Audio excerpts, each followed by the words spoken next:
2014 সালে উনি ক্ষমতায় আসার আগে নিত্য প্রয়োজনীয় জিনিসের যা দাম ছিল এখন তার দাম বেড়েছে না কমেছে?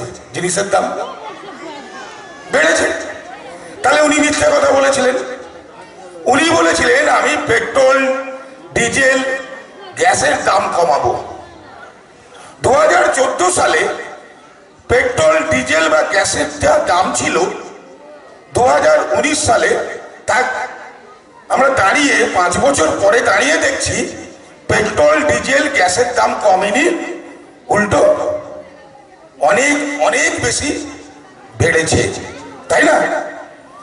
উনি বলেছিলেন যে আমি ক্ষমতা এলে 5 বছরে 10 কোটি বেকার ছেলের চাকরি দেব।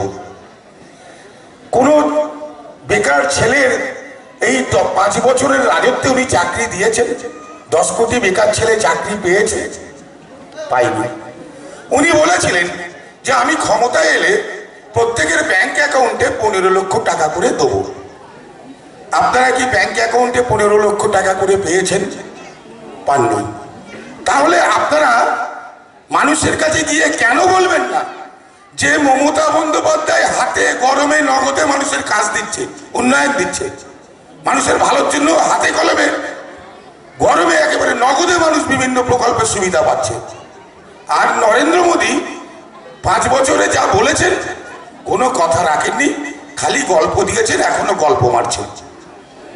দেখুন উনি ক্ষমতায় এসে যে প্রকল্পগুলো করেছিলেন, কৃষকদের জন্য বিভিন্ন প্রকল্প, কোনো কৃষক নরেন্দ্র মোদীর প্রকল্পের সুবিধা পেয়েছে? উনি শ্রমিকদের জন্য বিভিন্ন প্রকল্প ঘোষণা করেছিলেন, তার কোনো বেনিফিট কোনো শ্রমিক পেয়েছে? উনি বেটি পড়াও বেটি বাঁচাও প্রকল্প আনলেন 2014 সালে। 2012 সালে মমতা বন্দ্যোপাধ্যায় কন্যাশ্রী প্রকল্প ঘোষণা করেছিলেন। কোথাও ধর্মের নামে, কোথাও সম্প্রদায়ের নামে আজকে মানুষের সঙ্গে মানুষের বিভাজনটা খালি বাঁধিয়ে রেখেছেন। কেন বলুন তো? কেন বলুন তো? এর একটা ছোট উদাহরণ আছে। আমরা গ্রাম্য রাজনীতি করি, আমরা জানি গ্রাম্য রাজনীতিতে আমাদের অনেক সালিশ বিচারে যেতে হয়। দুটো লোকের মধ্যে যদি ঝগড়া হয় তাহলে কি হয়? এক পক্ষ যদি উত্তরে যায় আর এক পক্ষ দক্ষিণে যায়, তাহলে সম্প্রদায় সম্প্রদায়ে বিভাজন, উঁচু জাত নিচু জাত, হরিজনদের মধ্যে উঁচু জাতের সঙ্গে বিভাজন, এই বিভাজনগুলো বাঁধিয়ে রেখে কিচ্ছু করো না, দেশটাই লুটপাট করো, যা বলেছি একটা কাজ করার দরকার নেই, মানুষকে মিথ্যা খালি প্রতিশ্রুতি দাও আর সাম্প্রদায়িক জিগেরি তুলে বিভেদের সুশ্রুড়ি দিয়ে আজকে মানুষের মধ্যে ভোটটা ডিভাইডেশন করে বিজেপির ভোট ব্যাংকে ভোটটা বাড়াও। সেই জায়গাটা দাঁড়িয়ে আজকে আমাদের কর্মীদেরকে দায়িত্ব নিতে হবে মানুষের কাছে গিয়ে বলার জন্য যে আপনারা বিভেদের রাজনীতিতে বিশ্বাস করেন না উন্নয়নের রাজনীতিতে বিশ্বাস করেন। যদি উন্নয়নের রাজনীতিতে বিশ্বাস করেন মমতা বন্দ্যোপাধ্যায়ের পাশে থাকুন। যদি বিভেদের রাজনীতিতে বিশ্বাস করেন, আপনার বুথে যদি দেখা যায় এত উন্নয়নের পরেও আপনার গ্রামে আপনাদেরকে এত উন্নয়ন দেওয়ার পরেও যদি দেখা যায় সেই বুথের সেই মানুষ তারা উন্নয়নের পক্ষে ভোট দিচ্ছে না, তারা বিভেদের প্রশ্নে সাম্প্রদায়িক উস্কানির পক্ষে ভোট দিচ্ছে, তার মানেটা কি? তারা উন্নতি চায় না, তারা খালি ওই সুশ্রুড়ি আর সাম্প্রদায়িক উত্তেজনার উপরেই বিশ্বাস রাখে। তাহলে যারা উন্নয়ন চায় না তাদের উন্নয়নটা কি করে হবে? আপনি যদি উন্নয়নটা না নিতে চান তাহলে উন্নয়নটা পাবেন কি করে?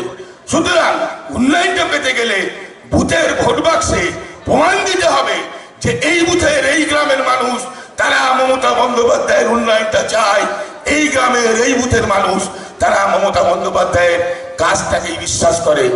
আর যদি সেই বুথের সেই গ্রামের মানুষ বুথের ব্যালট বাক্সে প্রমাণ করে যে সাম্প্রদায়িক রাজনীতির উপরে কোনো কাজটা যে দল করেনি, যেগুলো মিথ্যা কথা বলেছে, দুর্নীতির পাহাড় তৈরি করেছে, নোটবন্দি থেকে শুরু করে রাফায়েল কেলেঙ্কারি পর্যন্ত, সেই দলটার পাশে যদি তারা ভোট দেয় তাহলে তারা সাম্প্রদায়িক সুশাসনের জন্যই ভোটটা দিচ্ছে।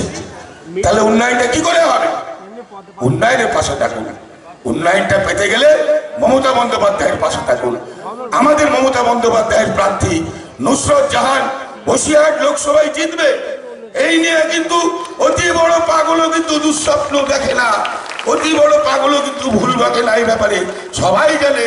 বাচ্চা থেকে বড় পর্যন্ত বসিরহাট লোকসভা মমতা বন্দ্যোপাধ্যায়ের লোকসভা, মমতা বন্দ্যোপাধ্যায়ের আশীর্বাদ ধন্য প্রার্থী নুসরত জাহান 1 ভোট নয় 10 ভোট নয় 3 থেকে 4 লক্ষ ভোটে বসিরহাট থেকে জিতে যাবে।